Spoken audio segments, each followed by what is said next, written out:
Sin leche Saca para la los jóvenes. ropa. Ya estamos, Estoy muy abrigada. ya está. Esto está saliendo. Deja No al peinarnos. tiro, pero Ya pronto. lo avisó. Voy a peinar, espérate. Salud. El maquillaje. Bien, bien ahí. Muy tarde. Salud, maestro. Muy bien Muy tarde para el ahí. maquillaje. Muy tarde para el maquillaje. Arreglándolos.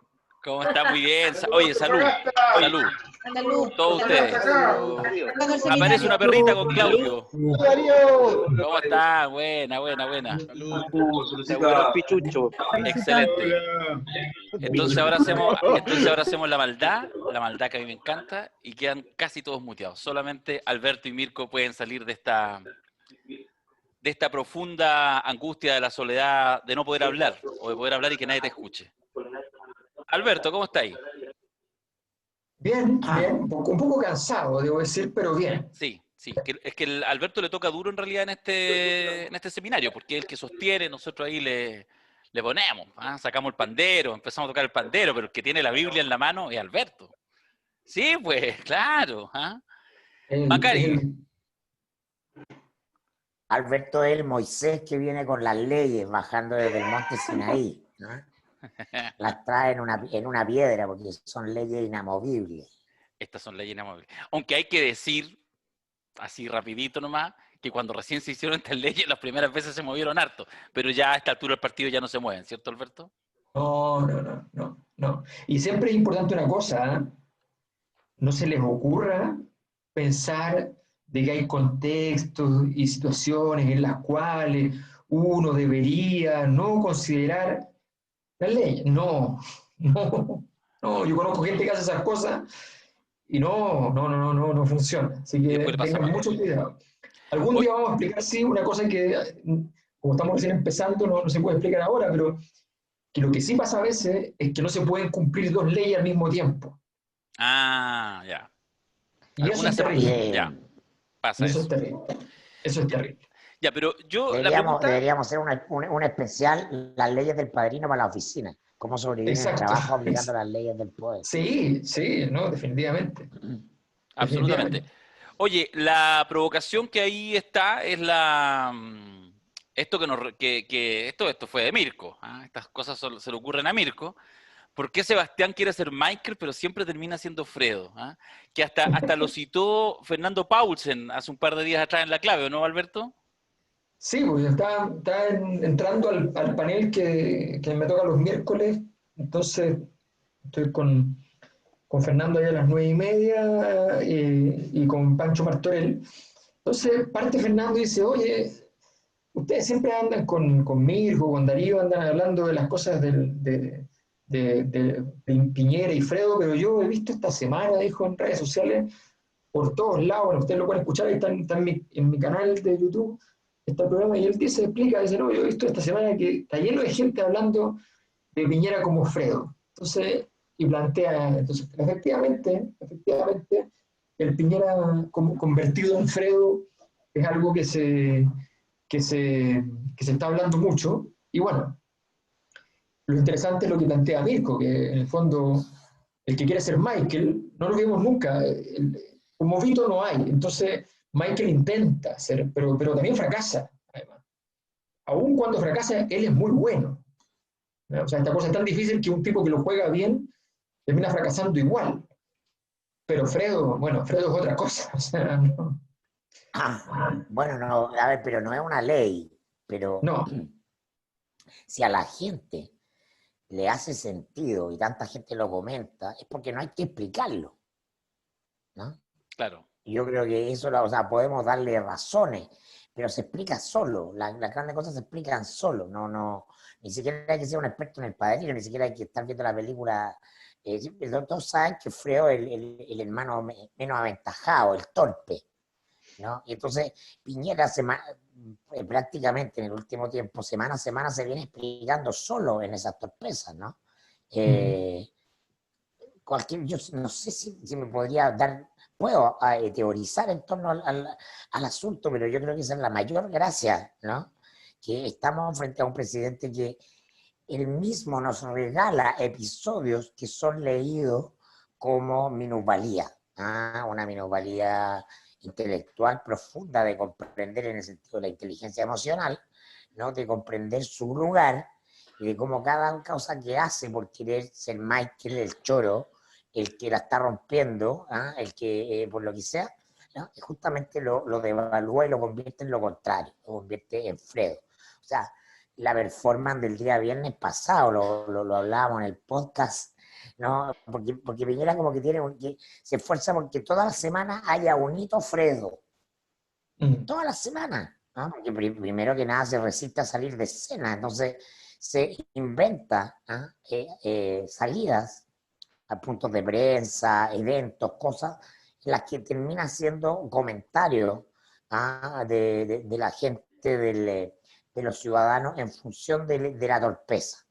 Porque, Permanentemente, es casi una regla, es casi, se ha transformado como en una constante.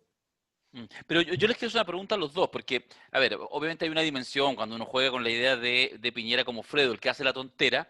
Hay tonteras que hay cosas divertidas, hay cosas ridículas, hay cosas patéticas que incluso te permiten hasta acumular un poco de poder. Lo pongo el ejemplo de lo que varias veces hemos hablado respecto al rol que tuvieron las piñericosas en el primer gobierno de Sebastián Piñera, donde las piñericosas, que eran estas tonteras, el marepoto, el tsunami, etcétera, lo que hicieron fue bajar, por decirlo así, el riesgo, la calificación de riesgo del personaje, para ponerlo como una cosa divertida. Y eso fue funcional.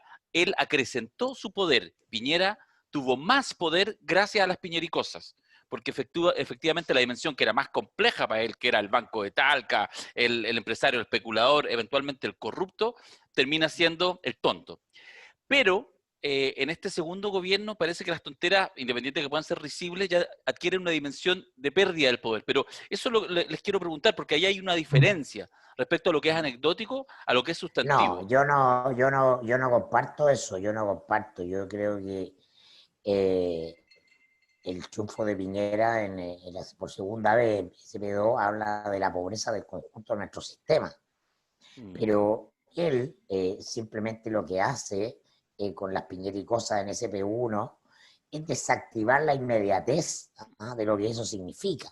Yo me he sincerado, pero yo he terminado Piñera 1, lo que me hacía decir es imposible que Piñera vuelva al gobierno es justamente este factor. Porque Piñera, el gobierno de Piñera, el Piñera 1, los 4 años de Piñera 1, económicamente el país creció. Él cumplió su promesa. Lo que pasa es que fue una batea política, se movió y se agitó, se saltaron, se abrió la caja de Pandora, ¿no? de los movimientos sociales, ¿no? Y salieron para nunca volver adentro de la caja, ¿no? Y políticamente fue inestable y eso llevó a la derecha a una derrota histórica, que es la de la Evelyn Matei frente a Bachelet. Pero yo decía que lo que era más central en el respecto de ese gobierno era que Piñera había mostrado que no estaba justamente a la altura de lo que la propia derecha, ¿no? Esperaba de un presidente de la República, ¿no? Y en esto hay muchos episodios, pero hay uno particular que a mí yo esto que lo escribí en el mostrador, me acuerdo en ese minuto, que es la renuncia del ministro Felipe Bulnes, que era el ministro de Educación. Porque Felipe Bulnes, un histórico de RN, hombre más bien del mundo liberal, pero heredero de la tradición aristocrática, nieto del marqués, ¿eh? Francisco Bulnes Ripamonti, y un prohombre de la derecha del viejo Partido Nacional. Y Bulnes, bueno, yo lo conozco, un tipo de posgraduado en Harvard, abogado de los top 10, emblema del éxito, ¿ah? En el modelo histórico militante de RN, cercano a Rodrigo Ginsberg, etcétera, etcétera, etcétera. Y él estaba haciendo una pega como ministro de Justicia bastante destacada, porque era el primer ministro de Justicia mucho tiempo que ponía el punto de las cárceles como un punto de vulneración de derechos humanos. Viene el movimiento estudiantil y Piñera hace lo que permanentemente hace, ¿no? Como todos los mandatarios que no tienen conciencia del ejercicio del poder del Estado. Usa a las personas en función de un interés de corto plazo. Y devalúa toda la pega de Bulnes porque, claro, había demostrado manejo de prensa, había demostrado trabajo político, gestión, entonces lo manda al Ministerio de Educación. Y en el Ministerio de Educación, ¿no? lo deja a cargo de la tarea más difícil, la negociación con el movimiento estudiantil. Y termina todo esto con Bulnes, ¿no? Tratando de generar condiciones para una negociación. Además, Bulnes, abogado experto en negociaciones, ¿no? Hace clases en Harvard de negociación. Entonces, no estamos hablando de alguien que sea un aprendiz de brujo en este asunto. Y él genera todo un escenario de negociación. Y esa negociación se la echa abajo el propio Piñera. Y Bulnes le renuncia a Piñera. Se va, ¿no? Porque termina hastiado con Piñera. Y entonces, a mi juicio, se juntan lo que yo creía que era lo relevante, una serie de factores, incluyendo lo de los cómplices pasivos, que hacían a Piñera una persona que la derecha no iba a querer volver a ver, ¿no? Y me equivoqué porque existía un personaje que se llamaba Andrés Chadwick, y Andrés Chadwick tenía una capacidad infinita de persuasión y de construcción de escenario, y entonces hizo algo correcto, que apostó a la demolición de la nueva mayoría y del gobierno de Bachelet. ¿Ah? Y la descomposición del sistema político hace que la derecha pierda cualquier liderazgo de perspectiva política de estilo Jaime Guzmán, que funcionan en lógica estratégica y no meramente táctica, ¿no? Y eso hace posible a SP1, pero ese SP1 está completamente devaluado en lo que la propia derecha espera de la autoridad presidencial. Esa es la razón por la cual la derecha ama a Lagos, ¿no? Y simplemente tolera a Piñera, ¿no? Por la estatura, algo que en ese mundo es muy relevante. Si uno no conoce ese mundo, si no ha conversado con ese mundo, no lo comprende. Pero bueno, se dieron las cosas de otra manera y por lo tanto, si bien es cierto que zafó Piñera de la piñericosa, no, hay una continuidad en el hecho de su constante desacoplamiento de lo que la institución presidencial le pide a él. Esto lo hemos desarrollado en el seminario Si Piñera pasa agosto, ¿no? Respecto de que Piñera no tiene noción de lo que le exige el cargo de ser presidente de la República en Chile, ¿ah? de las condicionantes de nuestra presidencia monárquica y cómo eso entronca con el inconsciente colectivo del chileno, de las viejas generaciones sobre todo, ¿no? Y entonces, en todos estos desaguisados, desde ponerse al arco, desde el anuncio de la 5G, desde hablarle al coronavirus, desde el chiste, de todas sus performances degradan lo que el propio sistema conservador ha delineado que debe ser un presidente. Y eso, esa asincronía, esa incapacidad de leer eso, es su mayor torpeza.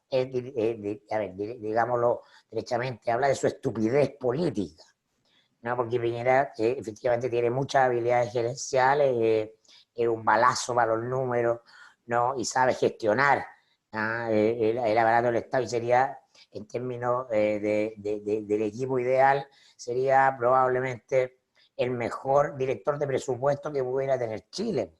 Pero ese no es un cargo ni siquiera de ministro de Hacienda, ¿no? Ni mucho menos de presidente.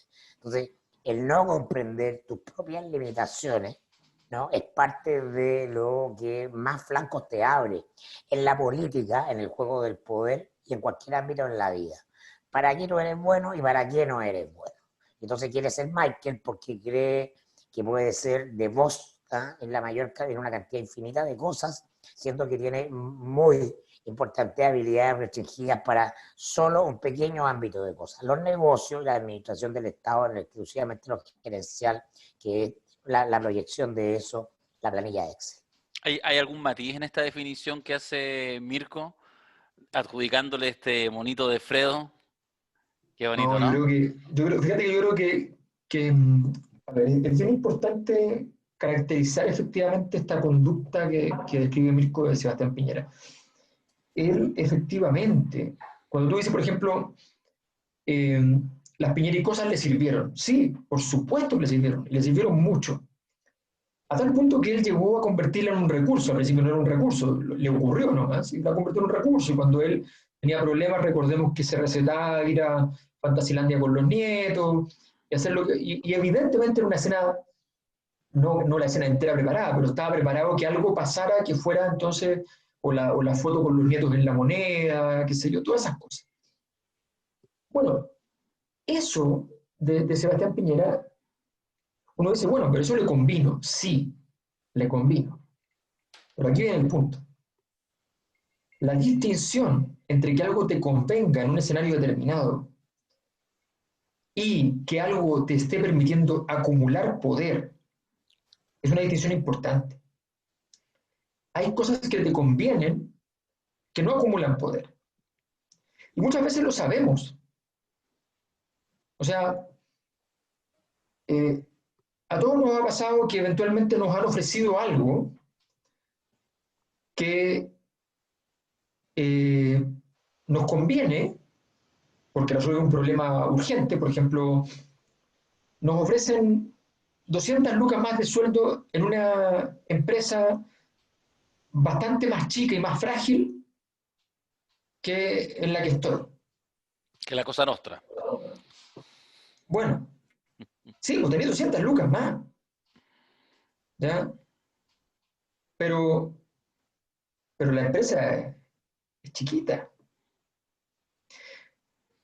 Esto pasa mucho en el mundo de la tele, lo vemos, o sea, lo vemos cuando, entonces, le pasa mucho a los animadores de televisión, para arriba o para abajo, o sea, a veces no les conviene subir incluso.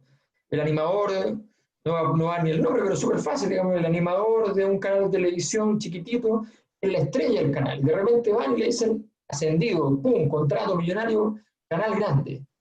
Y el canal grande llega y dice, oye, ¿y dónde te van a poner? Ah, no sé, te contratamos, vamos a ver. Tenemos un proyecto re bueno, ¿eh? Va a salir fantástico, bien, bien, pero tenemos que afinarlo todavía. No sé, pero yo pensé que estamos listos para... No, es que espérate, que estamos... Es que aquí hay otro animador que tenemos que ponerle el programa rápido, porque, y tenemos este otro acá. Y de repente te das cuenta que el canal no gira a tu alrededor, en fin, y que en el fondo te empiezas a quedar de cola de león, bien pagado y todo, pero sin juego, ¿no? O sea, esas cosas de entender, me acuerdo perfecto de un dueño de vinos chileno que en una reunión con embajadores y empresarios de México, qué sé yo, un empresario de supermercado le dice, oye, yo necesito comprar vino chileno, dame tú, yo necesito tantos litros, le dice. Y él le dice, chuta, pero es que eso es toda mi producción. Bueno, véndemela, le digo. No, que no te la puedo vender, ¿cómo te la voy a vender toda? Sí, véndemela. Y de mañana tú me cerrás el negocio porque no te interesó, qué sé yo, y me quedo sin vender. Entonces, te conviene, pero no te da poder. Entonces, diferenciar eso a Sebastián Piñera le cuesta mucho. Y a él, ese recurso que le convino, que le permitía no caerse en las encuestas cuando las cosas estaban mal, por otra dimensión, que le permitió jugar, siempre fue un elemento que estuvo horadándolo. Y por tanto, nunca realmente fue una estructura de poder relevante. Eso es algo que es importante entender. Entonces, por eso hay personajes que en el fondo apuestan, y a veces la historia no les da la mano, pero la apuesta es correcta, ojo. Yo me acuerdo siempre, me parece muy buena la metáfora, a mí no me gusta mucho usar metáforas futbolísticas a menos que tengan mucho sentido, y esta pelota tiene mucho. Me acuerdo una vez que iba escuchando la radio, qué sé yo, y en esta cosa de que se transmiten partidos como de otros países y todas esas cosas, entonces había terminado un partido del Barcelona, ¿ya? Y entonces estaban entrevistando a Guardiola, el Barcelona de Guardiola, que ahora ya es casi una especie de sueño ya Mito. finalizado completo. Bueno, entonces estaban entrevistando a Guardiola y le habían hecho un gol espantoso al Barcelona saliendo, o sea, el arquero tira la pelota al central para que salga jugando, ¿ya? Y se equivoca, pierde la pelota y le hacen un gol. Y le dicen, bueno, ¿qué le pareció el error de la defensa? ¿Qué sé yo? Entonces dice, ¿cuál error? No, el error que les costó el gol. No hay ningún error, dice. ¿Cómo no hay ningún error? Claro que no hay ningún error. Yo les pido que hagan eso. ¿Cuál es el error? Pero es que le quitaron la pelota. Bueno, una vez al año le van a quitar la pelota. Pero no hay ningún error. Entonces, hay que diferenciar que hay veces que tú pierdes y no has cometido el error. Y hay veces que tú ganas y y lo has cometido. Uno se guía por el resultado. Winston Churchill se transformó en histórico porque el resultado obligó a llegar a él, porque la historia le dio la razón. Y efectivamente el tipo era mucho más brillante que todos los demás, y todo lo que quieran. Pero, pequeño detalle, podría igual no haber ocurrido que le diera la razón la historia. Y seguía siendo igual de brillante. Entonces, en el fondo, la política es así de veleidosa. Lo que importa es la probabilidad de que te pasen accidentes. Si tú acumulas más poder, es menor que si tú tienes menos poder. Eso es todo. Entonces, si uno entiende eso, y Sebastián Piñera eso no lo entiende, él cree que la encuesta es importante, él cree que, porque son las métricas que él sabe ver. Él cree que estos son acciones en la bolsa. No sabe leer más allá la situación. Si uno entiende, o sea, por ejemplo, miren lo siguiente que voy a decir.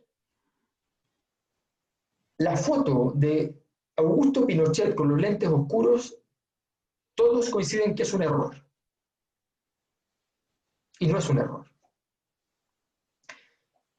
No lo hizo a propósito, jamás se le ocurrió la idea brillante de salir con los lentes oscuros, lo hizo de estúpido, claro. Pero acumuló poder. Porque cuando uno es dictador, lo único que puede ser, ¿ya?, es dictador. No puede ser dictador buena onda. Tiene que ser un tipo cruel. Cuando uno mira las protestas en Indonesia 10, 15 años después de que Pinochet estuviera cayendo, hubiese caído, y salían letreros, ¿ya?, en Indonesia diciendo Suharto es igual Pinochet. Eso es un activo de Pinochet, porque si tú vas a ser dictador, eres de los más grandes del mundo. Y un país como este, con un dictador que en realidad no era tan gran cosa, lo ascendieron en la historia. Y lo ascendieron porque todo el mundo dijo, oye, qué tipo más malo con esa foto, es terrible, ¿no? Es de una crueldad infinita. Bueno, eso a él le permitió, y sus frases desafortunadas, que fueron afortunadas, aquí no se mueve una hoja, ¿ya?, sin que yo lo sepa, eso le permitió ser el dictador que fue. Entonces, la acumulación de poder tiene una estructura que es distinta a la conveniencia, al resultado. Eso es lo importante de entender, eso es lo que tratamos de entender en el seminario. Obviamente, si tú acumulas más poder, tienes más probabilidad de que te funcione, pero nada tiene garantía. Esto no tiene garantía incluida, ni se compra. No, porque además lo que dice Alberto es que hay decisiones cruciales, ¿ah? Y entonces tú tienes que elegir parte de tu poder, y si no lo pierdes es entender el personaje en el que te puedes convertir. Y en el poder y en el padrino, eso queda medianamente claro, es mucho mejor ser temido que querido, ¿no? Y entonces vivimos una época, la cariñocracia, ¿no?, donde hay una confusión completa respecto de eso, ¿no? Porque todos quieren ser queridos, y Piñera es patéticamente el personaje que permanentemente quiere ser querido, porque las encuestas te hablan del reconocimiento, de que tú estás siendo bien percibido, todas estas cosas de las subjetividades. Es una cuestión que llegó para quedarse, porque entramos a una época de la emocionalidad. Bueno, es un cambio de paradigma, correcto, pero la lógica del padrino, estrictamente en esa lógica de poder, en la disyuntiva, es mucho mejor ser temido que querido. Oye, en la perspectiva actual estoy pensando en que nos acercamos al plebiscito, al proceso constituyente, pero entendido como el plebiscito de entrada, que veremos cómo se juega, veremos finalmente qué relevancia tiene. Yo ahí, Mirko siempre hace unos matices que son súper importantes, digamos, se hace la pregunta capciosa respecto a si finalmente habrá poder, se generará poder en ese proceso, no lo sabemos, el proceso está solamente ahí enunciado, está formalizado. Pero lo dice el padrino, o sea, lo dice Mike cuando le dice aquí, ¿no? Las elecciones, o sea, las elecciones siempre, nunca son eventos, no es que sean irrelevantes, pero no son tan importantes como hacen creer que son. Justamente. Entonces, en esa pregunta, un poco por eso levanto aquí a don Vito, me pregunto yo, les hago una pregunta para ir provocando, porque además seguramente que en las próximas semanas vamos a entrar bastante en la discusión, en lo que pase o no pase respecto al plebiscito, tanto en su resultado como en la articulación de los actores políticos, porque habría que reconocer que después de un tiempo post-estallido y luego con pandemia, en que la estructuración que la energía pase por la política está sumamente dilapidado, es decir, no está pasando por ahí, no hay energía en lo político, en lo tradicionalmente político, en los actores políticos, pudiera ser, lo hago como la pregunta, que quizás este proceso constituyente con el plebiscito de entrada pudieran causar algo de eso. ¿Ven que alguien está jugando un buen partido desde la perspectiva de Don Vito, algún actor político, algunos actores políticos, algunos sectores en esta pasada, sociales, políticos, o todavía no hay nada en el campo de batalla? Estamos viviendo una época sin Vito Corleone, totalmente, totalmente. O sea, si uno mira el escenario es desolador. O sea, es que la derecha parece ser que fue la izquierda. O sea, uno no ha visto una derecha tan confundida, tan absurda, nunca. O sea, es largo tiempo, hay que ponerse a buscar en la derecha un momento de mayor confusión, de mayor locura, de mayor estupidez. Y eso, bueno, sumado a que por el lado de la izquierda no ha habido ninguna capacidad. Lo que se descapitalizó recién nacido, crece el Frente Amplio con una facilidad enorme y se descapitaliza por opción propia. Lo que se descapitaliza la nueva mayoría con su propio proyecto, incapaz de defender ese proyecto mientras está en el gobierno, renunciando en su propio proyecto, poniendo la palabra renuncia por delante incluso, con tal de no renunciar al gobierno, ¿ya? Renuncia totalmente al proyecto. Y así, o sea, uno mira el escenario y de verdad, claro, tenemos un Fredo principal, pero esto está lleno, o sea... Lleno de Freditos. Claro, no tenemos... A ver, o sea, no, pero hay personajes que sin una gran dimensionalidad histórica están salvando la plata, ¿no? Lo hemos dicho aquí muchas veces, le podrá molestar a muchos, pero Lavín es un gran Don Altoelo. Es un gran don Altoelo, o sea, sonriendo permanentemente, mirando al lado, ahí está. O sea, está haciendo un negocio en este proceso. Está haciendo un negocio. Está haciendo un negocio, lo está haciendo bien. Yo o sea, creo que la figura de Altoelo es clave. Hablamos ya de Jadwe como Vincent Mancini, ¿no? Y Vincent Mancini, bueno, con temperamento bilioso y todo, termina a cargo de la familia, ¿no? Mi amigo personal, Julio César Rodríguez, ¿no? Podríamos decir que tiene momentos de Michael también, ¿o no? ¿De Michael no le estaréis poniendo mucho? Momentos, a ver, Julio César. Momentos, sí. momentos. No, pero oye, ojo que eso de entrevistar con su qué le ha salido bien, o sea... No, fantástico. Encontró una beta... Está en boca de todos, y eso hoy día no, en eso consiste el poder hoy día, ¿no? De alguna manera, destacarse. Entonces sí hay actores que van en ganancia en esto, claro. Ahora, tú...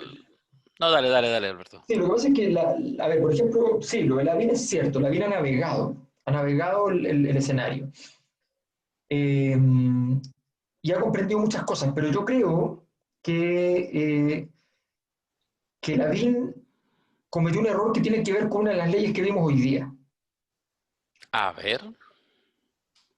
Yo creo que él no dijo, no estaba en la planificación, estoy seguro, de hecho, no estaba en la planificación decir que era un socialdemócrata. Pero que él sí lo había pensado, era el diseño.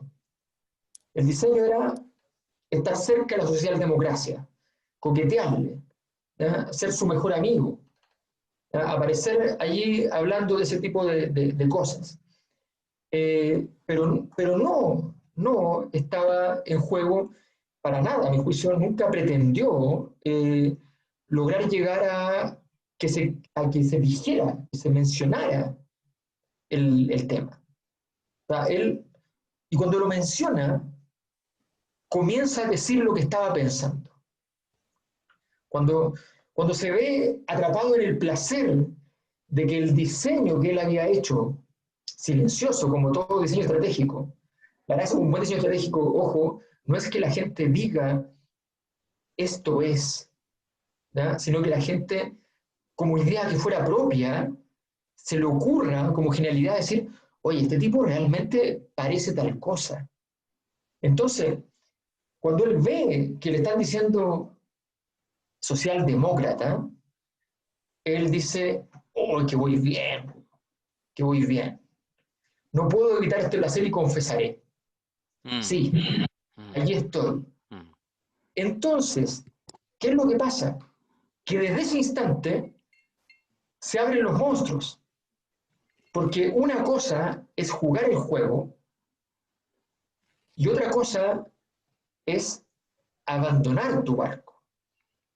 Jugar el juego de que vas lejos, de que tu caña de pescar llega muy lejos desde tu barco y que puedes tener una red gigante, fantástico. Pero mi barco es mi barco. Y yo no sé jugar en el barco del otro. Entonces, cuando él juega eso, juega a un juego que no es justamente que desconoce el arte de Donald Tobelo. O sea, se sale del papel que Mirko muy bien lo ha caracterizado, se sale del papel y empieza a ser explícito.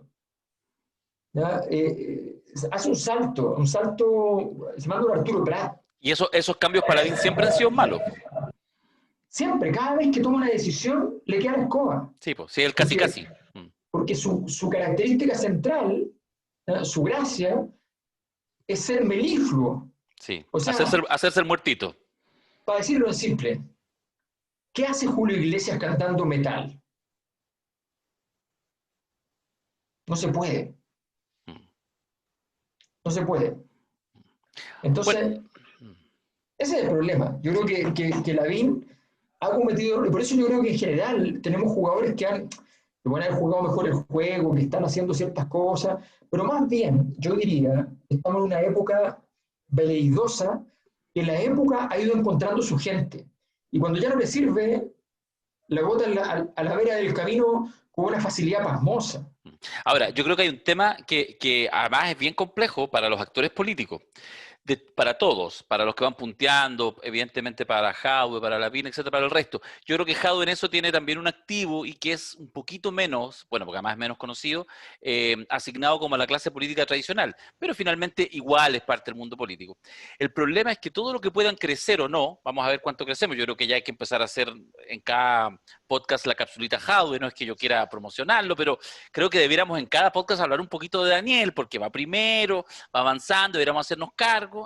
Además que yo creo que nuestras críticas le sirven a sus asesores para que él mejore, me da la sensación, bueno, pero lo que digo es que todo esto que pueda suceder, viste, tengo aquí, eso, muy bien, aplauso ahí del respetado. Pero no va primero. Que según criteria va primero por un punto. No, porque ese es el problema. Ese es el problema cuando tú... Chao, íbamos tan bien. Cuando uno se compra tesis, Darío, la encuesta criteria dice que este señor X, da lo mismo quien sea, tiene un punto más. ¿Ya? La encuesta no está diciendo eso, la encuesta, eso significa, no le llaman empate técnico, significa que no hay ninguno, hay una probabilidad X, ¿ya?, de que uno esté sobre el otro, que puede ser cualquiera de los dos. ¿Ya? Y lo que sí dice es que además irrumpió fuerte con 8 puntos más Evelyn Matei, cuyos votos podrían irse con mayor probabilidad, me imagino, ¿ya?, a Joaquín Lavín que a Daniel Jadwe. Bueno, entonces, sí, no estoy de acuerdo. En todo caso, la tesis que quería plantear era que todo esto que yo creo que va a ir pasando puede quedar en nada el día que alguien de estos, no sé, serán 3, 4, 5, no creo que muchos más nombres, que no están para nada en el ámbito político, Macari recién mencionaba uno, que es Julio César, de repente digan, voy. Y cuando digan, voy, van a partir la próxima encuesta con 18 puntos, o en un par de semanas. Es probable, me da la sensación, que efectivamente en estos ámbitos, en estos tiempos tan despolitizados, lo que suceda es eso. No sé si para bien o para mal, porque eso abre una caja Pandora que puede ser bien interesante, pero es bien probable que de no capitalizar y habiendo la voluntad de alguno de estos outsiders de dar el paso al frente, se puedan comer todo lo que los otros han ido labrando semana a semana en sus gestiones, en sus matinales. ¿Qué vamos a decir si Trump es reelegido? ¿Qué es Michael? ¿Qué es Vito? No, yo creo que no, o sea, incluso, voy a hacer una cosa media polémica, pero por eso digo que el resultado es un dato, pero no es lo único que vale. Yo tengo una muy mala impresión del último periodo de gestión de Donald Trump desde el punto de vista de sus estructuras de acumulación de poder. O sea, creo que se ha equivocado severamente en ese proceso. Entonces yo creo que incluso si ganase, lo que pasa es que, digamos una cosa tal y como es a mi juicio, o sea, Biden es un pésimo candidato, pésimo. O sea, entró a jugar el partido como en el segundo tiempo, ¿ya? Y aún así puede ganar, pero es un pésimo candidato, mientras a la hora de mirar candidatos, Donald Trump, en esta cosa de los candidatos, que es una cosa distinta a la estructura de poder, ojo, Donald Trump es un gran candidato, pero eso no significa que tenga todas las habilidades que tiene Putin, por ejemplo. O sea, Putin está pasando un momento difícil, pero uno sabe que ideas no le faltan, ¿verdad? De todo tipo, de las bonitas y de las feas. De las necesarias para hacer poder, sí. Sí. ¿Cómo Ahora, mandar a matar al jefe de la oposición? ya, pero Claro. Un gran Claro. Michael. ¿Ah? Eso hace un Claro. gran Michael. Pero además justo antes de una cosa que es súper importante, y es que él va a tener vacuna. Rusia va a tener vacuna. Si la vacuna sirve o no sirve, no tengo idea. Yo no me dedico a las vacunas. Lo que sé es que él va a decir que tiene una vacuna. Le va a decir al mundo que tiene una vacuna. Y todo Occidente va a decir, yo no puedo usar esa vacuna porque no sé nada de esa vacuna, deme los antecedentes. Y él le va a decir, no les voy a dar los antecedentes. Pero si quieren la vacuna, les doy la vacuna. Entonces, va a generar un problema mundial. Porque tiene vacuna, pero no, la FED no la va a aprobar. Ni siquiera se la va a pasar para que la pueda aprobar.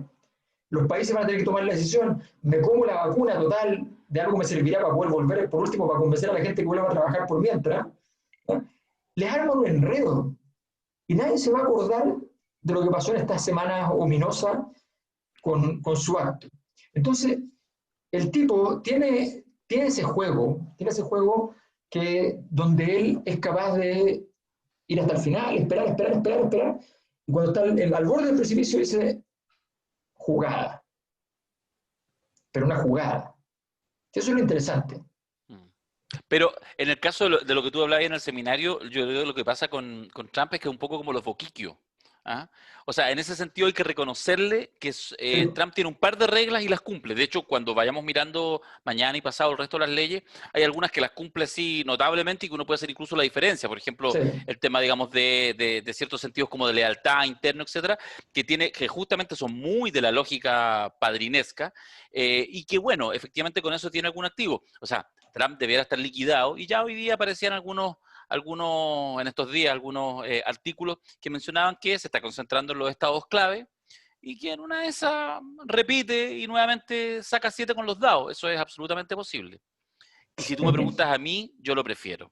Me voy a casar con una opinión, aunque aquí no estamos para opiniones, pero si usted me pregunta, ¿qué quiere, señor Quiroga? ¿Que gane Trump o Biden? Prefiero a Trump.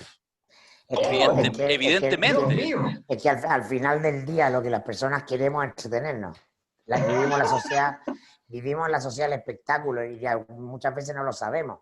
Pero estar hablando de Trump y odiar a Trump y suspirar contra Trump o decir, oh, lo que hizo Trump es parte de lo que nos mantiene vivos. Prefiero a Trump gobernando a los gringos a que muchos de nosotros y nosotras pensemos que llegó el compañero Joe Biden. O sea, sí es el problema, ¿eh? Como el compañero Obama. No. Pero bueno, en fin, es una discusión más partidista. Me quedo con Trump. El problema es que, claro, todo eso es completamente cierto. O sea, eso es política, no es poder. Claro, eso es política, no es poder. Sí, muchas veces eso es cierto. El problema es que, claro, hay derechos que tiene por hacer que son delicados. Ahora, también tiene que ver con una época. O sea, yo creo que una cosa importante a entender del personaje es que Donald Trump significa, no tanto por su política, aunque también por su política, el fin de una época. O sea, Donald Trump, ninguno de los anteriores presidentes marcó el final del proceso de los Estados Unidos post-crisis del petróleo 73, los Estados Unidos de Reagan en adelante. Ninguno marcó realmente una diferencia. Se plegaron con más estilo, Obama, con menos estilo, Clinton, ¿ya? Pero se plegaron todos más o menos al dogma. Donald Trump, que es de ese dogma completamente, no se plegó al dogma porque él siente que su poder es ilimitado, infinito, es una cosa media monárquica y mesiánica que obviamente quiere cristalizar, pero además porque él llegó a ser un poquito el enterrador de este asunto. Entonces, la historia lo llamó para eso, dijo, necesitamos un decadente magnificente, ¿no?